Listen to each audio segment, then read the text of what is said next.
Vamos começar aqui a nossa questão, uma questão sobre extinção do crédito, uma questão maravilhosa, né? E a gente vai explorar aqui não só a extinção, como também a questão da exclusão do crédito.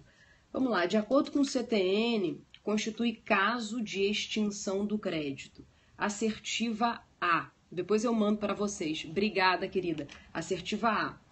Concessão de isenção tributária. Bom, essa assertiva está errada. Por quê, gente? Porque a isenção é hipótese não de extinção do crédito. A isenção é hipótese de exclusão do crédito tributário, tá? Então aqui nós temos a isenção e a anistia como hipóteses de exclusão do crédito. Com isso, nós já matamos, inclusive, a assertiva letra C. Então, nós temos a letra A e C fazendo menção. Uma, a isenção, a outra, a anistia, tá? São duas hipóteses de exclusão. Com relação à isenção, qual é a natureza jurídica da isenção? E ao discorrer sobre a natureza jurídica da isenção, nós estamos aqui já conceituando a isenção.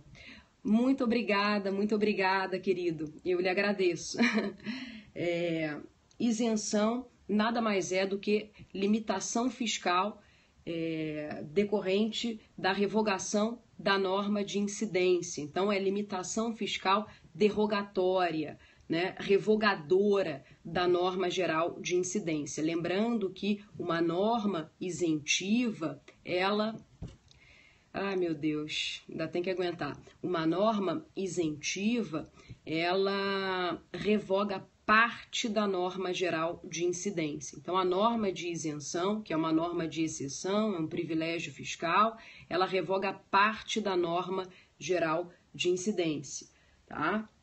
Então, a isenção é espécie, é modalidade de exclusão do crédito. A mesma coisa a anistia, só que aqui nós temos um perdão na anistia dirigido apenas às multas que não tenham sido lançadas. Então, falando aqui de isenção e anistia a um só tempo. Temos duas modalidades de exclusão do crédito, tanto a isenção quanto a anistia.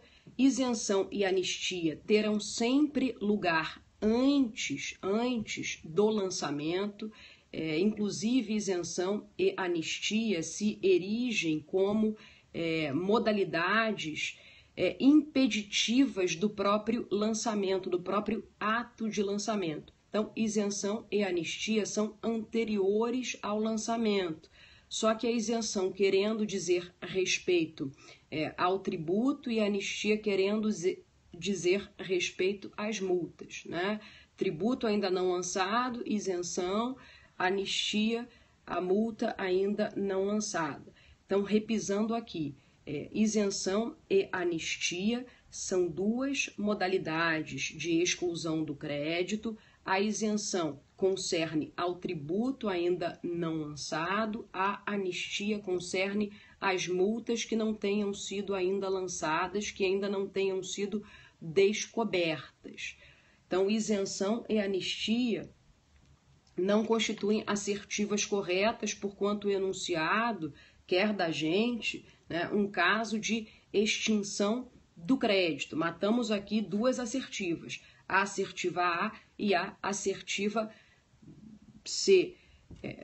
Perdão tributário é remissão, tá? A gente já vai falar a respeito da remissão. Aliás, posso até falar a respeito da remissão porque a questão não traz nenhuma hipótese de remissão. Então, nós temos aqui uma diferença básica entre, de um lado, isenção e anistia, do outro, remissão. Isenção e anistia se erigem como modalidades impeditivas da própria constituição do crédito, do próprio lançamento. A remissão não. A remissão, ela tem lugar depois do lançamento. É o perdão do tributo já lançado ou da multa, desde que também já tenha sido lançada, tá? E isenção e anistia são modalidades de exclusão do crédito, remissão é modalidade de extinção do crédito, tá?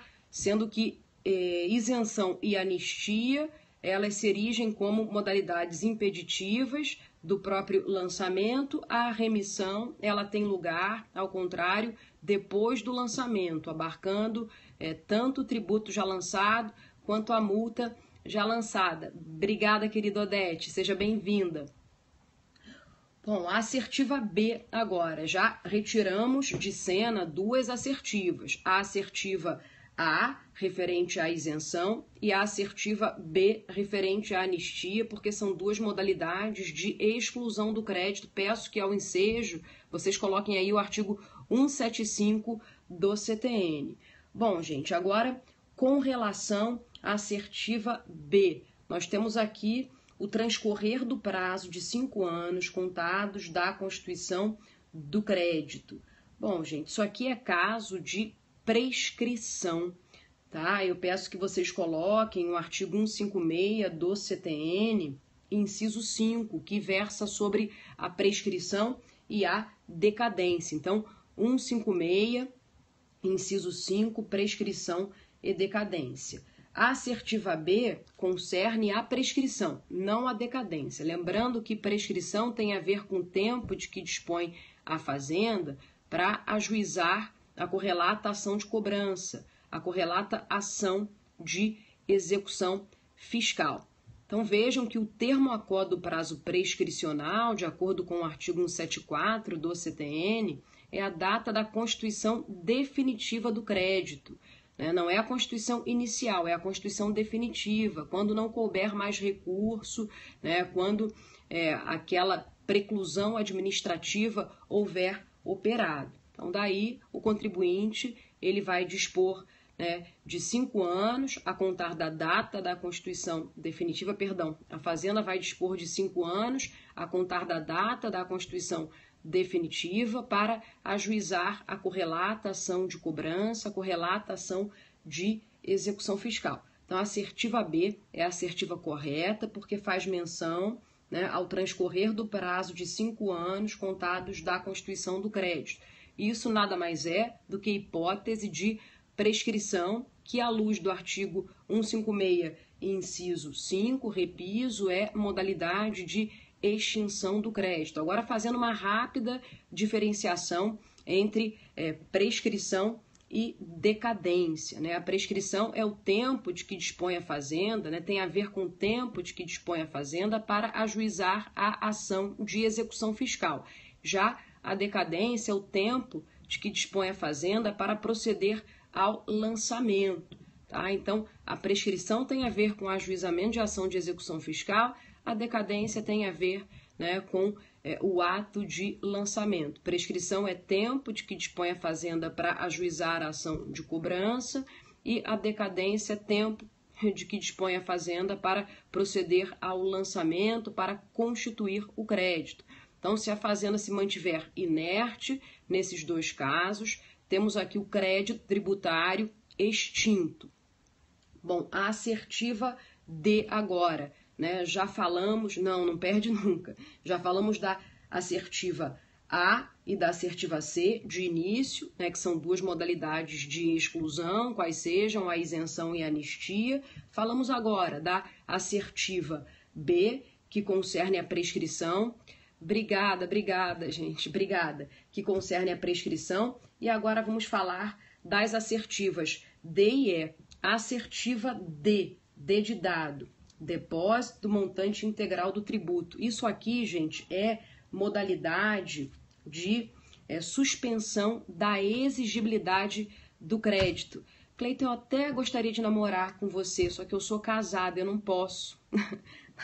Vamos lá. Então, depósito do montante integral do tributo é a modalidade de suspensão da exigibilidade do crédito. Está lá no artigo 151 do CTN, inciso 2, não é mole não, 151 do CTN, inciso 2. E o parcelamento está também no 151 do CTN, só que no inciso 6. Então vejam, as duas últimas assertivas, depósito do montante integral e concessão de parcelamento, são modalidades de suspensão da exigibilidade do crédito. Falando aqui um pouquinho da suspensão da exigibilidade. Bom, o que acontece aqui, né, quando a exigibilidade é suspensa? Ora, quando a exigibilidade do crédito é suspensa, a fazenda ela fica obstaculizada de levar a efeito, né, de praticar 2 atos. Quais atos? Bom, a fazenda não pode inscrever, né, aquele débito nos livros da dívida ativa e a fazenda também não pode ajuizar a ação de execução fiscal. Muito obrigada, gente. Então, vejam, quando a exigibilidade está suspensa, atenção, a fazenda ela se queda impedida, se queda obstaculizada de praticar 2 atos. Que atos? Inscrição em dívida ativa, 1, e ajuizamento de ação de execução fiscal, 2. Aqui nós temos, né, 2 hipóteses de suspensão da exigibilidade. Quando se deposita o montante integral do tributo, suspende-se a exigibilidade. Não é obrigatório ao contribuinte, né, o depósito do montante integral. Então, se o contribuinte, porventura, quiser lançar mão de uma ação anulatória, ele pode, não precisando, né, depositar o montante integral do tributo, de sorte a que discuta o mérito da dívida tributária. Né? Essa é uma alternativa de que dispõe o contribuinte. Se ele quiser suspender a exigibilidade, ele irá depositar o montante integral, né? E a fazenda, por sua vez, ficará obstaculizada, impedida de inscrever em dívida ativa e de ajuizar a correlata ação de execução fiscal. Lembrando que aqui no Brasil não mais vige aquele princípio do solve e repete. Então, o contribuinte, de sorte a discutir o mérito de uma dívida tributária, ele não precisa, né, não é condição sine qua non o depósito do montante integral, tá? Então, depósito do montante integral é modalidade, né, é espécie aqui de suspensão da exigibilidade do crédito. E com relação ao parcelamento, a mesma coisa, né? Parcelamento, né, junto com a moratória, né, ambos são hipóteses de suspensão também da exigibilidade. Lembrando que parcelamento e moratória são espécies do gênero moratório. Então, nós temos um grande gênero, que é a moratória, e 2 espécies do gênero moratória. A moratória propriamente dita e o parcelamento. Então, falando genericamente acerca da moratória, o que seria, né, moratória? Moratória nada mais é do que o dilargamento, o alargamento do prazo para o cumprimento da obrigação tributária. Em verdade, é um favor concedido pelo credor ao devedor, de sorte a lhe facilitar o cumprimento da obrigação. Agora, percebam, nós temos a moratória propriamente dita e a moratória parcelamento. O que seria a moratória propriamente dita? É um dilargamento do prazo, sendo certo que o tributo vai ser pago de uma tacada só depois daquele período, né? Com relação ao parcelamento, nós temos igualmente dilargamento, alargamento do prazo, sendo certo que a dívida será paga em parcelas. Então, ambas as hipóteses são hipóteses de suspensão da exigibilidade e ambas concernem com o alargamento, com... muito obrigada, William, muito obrigada de verdade. Ambas concernem, né, com alargamento, com dilargamento do prazo para se pagar o tributo respectivo. Tá? Então, nós temos aqui a moratória propriamente dita, né, e o parcelamento, ambos como modalidades também de suspensão da exigibilidade do crédito. Então, vejam aqui, gente, apenas de sorte aqui possamos repisar a nossa aula. Eu sempre no final faço um pequeno resumo daquilo que nós expusemos, de modo a que as pessoas que chegaram agora possam também ter acesso àquilo que nós falamos. Bom, eu vou reler a assertiva, as assertivas todas, responder a questão e, ato contínuo, fazer o resumo. Tá lá, de acordo com o CTN, constitui caso de extinção do crédito. Assertiva A, concessão de isenção.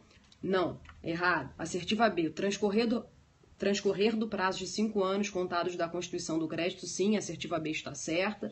Assertiva C, concessão de anistia, não. Assertiva D, o depósito do montante integral do crédito, não. Assertiva E, concessão de parcelamento do crédito, não. Então, a assertiva correta desta prova do TRF da 2ª região, prova de 2011, é a assertiva B de bola, concernente à prescrição, que diz respeito ao transcorrer do prazo de 5 anos contados da extinção do crédito. Engasguei, estou falando muito rápido, engasguei. Então, vamos lá, gente. O que nós falamos, né, de conteúdo doutrinário, né, acerca dessa questão que foi demandada no TRF da 2ª região. Expusemos aqui o caso, né, os casos de exclusão do crédito, ato contínuo falamos de prescrição e decadência, depois falamos de suspensão da exigibilidade. Então, de novo, muito rapidamente, falando a respeito da exclusão do crédito tributário.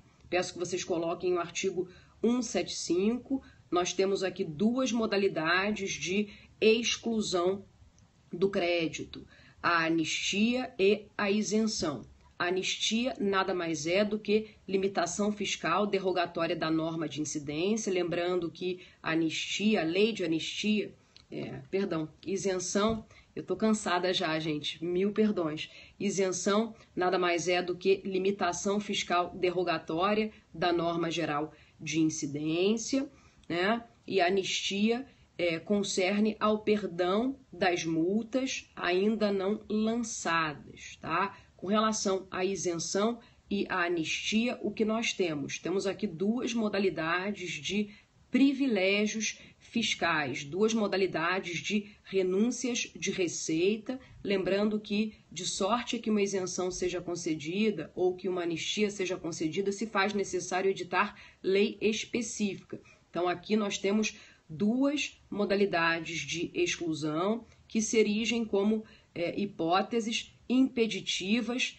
do próprio lançamento, da própria constituição do crédito. A isenção sempre concerne ao tributo ainda não lançado, a anistia sempre concerne a multa ainda não descoberta, a multa ainda não lançada. Então, são as 2 modalidades de exclusão do crédito que se erigem como hipóteses impeditivas do próprio lançamento, da própria Constituição. Ato contínuo, falei a respeito da prescrição e da decadência. Com relação à prescrição, prescrição tem a ver, né, com o tempo de que dispõe a Fazenda para ajuizar a ação de cobrança, a correlatação de execução fiscal. Já a decadência tem a ver com o tempo de que dispõe a Fazenda para constituir o crédito, ou seja, para proceder ao lançamento, para promover o lançamento.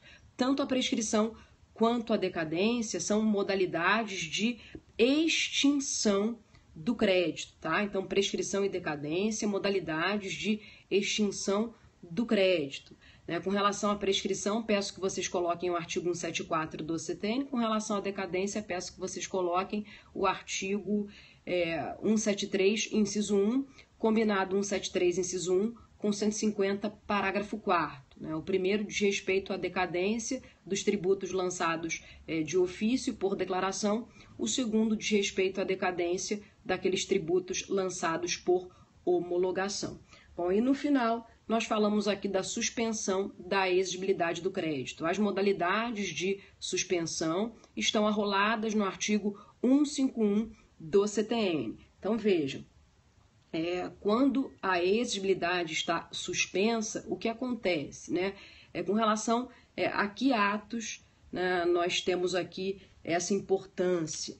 Bom, a Fazenda, quando da suspensão da exigibilidade, a Fazenda ela fica impedida de praticar 2 atos. O primeiro, inscrever em dívida ativa. O segundo, ajuizar a correlata ação de execução fiscal. Então, a Fazenda se queda obstaculizada, né, impedida de praticar 2 atos, né? Inscrever em dívida ativa e ajuizar a ação de execução fiscal. Lembrando que as modalidades, as hipóteses de suspensão vêm listadas, vêm arroladas no artigo 151 do CTN. E aqui nós temos um dado curioso, porque essas hipóteses de suspensão, elas concernem também a hipóteses de suspensão do prazo prescricional.